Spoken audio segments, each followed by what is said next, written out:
আপু, আমার নাম মালিহা। এই ঘটনাটি আমার খালার সাথে ঘটেছে।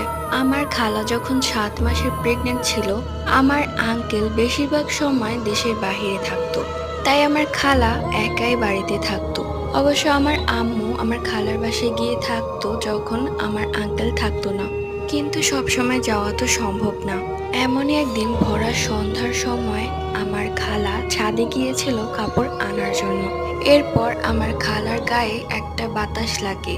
সেই বাতাস লাগার পরেই আমার খালার প্রচন্ড পেটে ব্যথা। এরপর আমার খালাকে হসপিটালেও নিয়ে যাওয়া হয়েছে, কিন্তু কোনো রকম পেটে ব্যথা কমছিল না, বরং তার পেটের বাচ্চাটা নষ্ট হয়ে গিয়েছিল।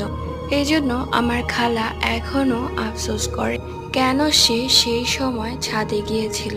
সবাই আমার খালার জন্য দোয়া করবেন। এখন পর্যন্ত তার কোনো বাচ্চা কাচ্চা নেই। Thank you so much.